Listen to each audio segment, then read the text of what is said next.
Windows install থেকে শুরু করে সফটওয়্যার ইনস্টল সবখানে দেখবেন 32 বিট, 64 বিট এবং x86 বিট। এগুলো আসলে কি এবং পেটাবাইট এবং এক্সাবাইট কি? আমাদের কম্পিউটারে কত বিট ব্যবহার করা উচিত? আপনার কম্পিউটারে কত বিট সাপোর্ট করে এবং সেটা কিভাবে চেক করব? এবং এটার অ্যাডভান্টেজ এবং ডিসঅ্যাডভান্টেজ সবকিছু ক্লিয়ার হয়ে যাবে গণিতের ব্যাখ্যা ছাড়াই। কারণ গণিতের ব্যাখ্যা দিলে পরীক্ষার আগে ক্লাসের মতো জটিল হয়ে যাবে। এজন্য যতটা সহজ করে বলা যায় সেটাই চেষ্টা করেছি এই ভিডিওতে। বিট কি? আমরা যেমন বাংলা ভাষায় কথা বলি, কম্পিউটারের কাজ পরিচালনা করার জন্য তার নিজস্ব একটা ভাষা আছে, সেটাকে বলা হয় বাইনারি ডিজিট। বাইনারি ডিজিটের সংক্ষিপ্ত রূপকে বলা হয় বিট। বাইনারি ডিজিট হলো দুইটি সংখ্যা, 0 এবং 1। ঘরে লাইট জ্বললে আমরা যেমন বলি সুইচ অন আছে এবং লাইট বন্ধ থাকলে বলি সুইচ অফ আছে, তেমনি ভাবে কম্পিউটারের প্রত্যেকটি কাজের জন্য 0 এবং 1 বিভিন্ন ধাপে কাজ করে। বিভিন্ন ইন্টারভিউতে আমরা এই জিনিসটা অনেক সময় ভুল করি। যখন আমাদের জিজ্ঞেস করা হয় কম্পিউটারের ভাষা কি, তখন আমরা ভাবি কোডিং অর্থাৎ প্রোগ্রামিং ল্যাঙ্গুয়েজ হলো কম্পিউটারের ভাষা। কোডিং, C++, জাভা, পাইথন এগুলো হলো প্রোগ্রাম বা সফটওয়্যারের ভাষা। আর কম্পিউটারের ভাষা হলো বাইনারি অর্থাৎ 0 এবং 1। এখন আসি 32 বিট, 64 বিট এবং x86 বিট কি। অনেক বছর আগের কথা, যখন আমি কম্পিউটারে উইন্ডোজ ইনস্টল করতাম তখন ম্যাক্সিমাম টাইম x86 সিলেক্ট করতাম, কারণ ভাবতাম x86 যেহেতু সংখ্যার দিক থেকে সবার বড় সেহেতু এটাই মনে হয় বেস্ট। পরে জানলাম x86 এবং 32 বিট দুইটাই একই জিনিস, অর্থাৎ যেটা আমার কাছে সাগর সেটাই নাকি আপনাদের কাছে সমুদ্র। x86 বা 32 বিট এটার ক্ষেত্রে বলা হয় এটা নাকি 4 জিবি পর্যন্ত র্যাম সাপোর্ট করে, কিন্তু বাস্তব ক্ষেত্রে দেখা যায় এটা প্রায় 3.5 জিবির মতো র্যাম সাপোর্ট করে।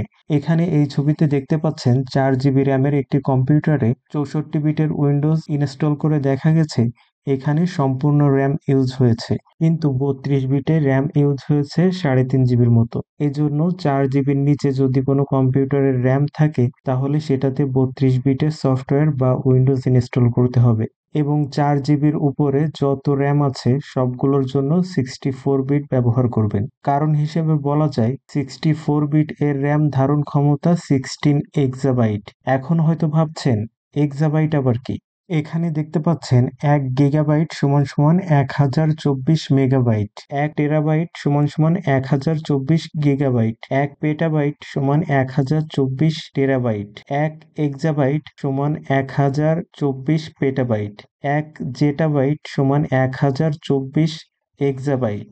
যেহেতু 64 বিট এর কম্পিউটারে 16 এক্সাবাইট র্যাম সাপোর্ট করে, সেহেতু 16 এক্সাবাইটকে যদি আমরা বাংলায় গিগাবাইটে কনভার্ট করি সেক্ষেত্রে সংখ্যাটি দাঁড়াবে ১,৭১,৯৮,৯৫,১৮,১৮৪ জিবি।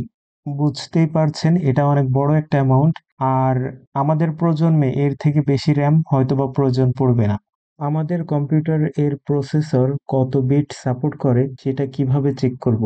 এটা জানার জন্য দিস পিসি বা মাই কম্পিউটার যেটাই লেখা থাকবে না কেন সেটার উপর মাউসের রাইট বাটন প্রেস করে প্রপার্টিসের উপর মাউসের লেফট বাটনটি প্রেস করবেন। আমি উইন্ডোজ 11 ব্যবহার করে দেখাচ্ছি, যারা অন্যান্য ভার্সন ব্যবহার করেন তাদের ক্ষেত্রে কিছুটা অন্যরকম দেখাতে পারে। এখানে দেখতে পাচ্ছেন লেখা আছে প্রসেসর। এখানে মাউসের লেফট বাটন প্রেস করে সম্পূর্ণ লেখাটি সিলেক্ট করে নিব এবং মাউসের রাইট বাটন প্রেস করে কপিতে ক্লিক করব। এবার যে কোনো একটা ব্রাউজার ওপেন করে নিব। আমি ব্যবহার করছি গুগল ক্রোম এবং সার্চ বক্সে মাউসের রাইট বাটন প্রেস করে এটা পেস্ট করে দিচ্ছি। এখানে এটার পাশে লিখে দিব 32 বিট অর 64 বিট।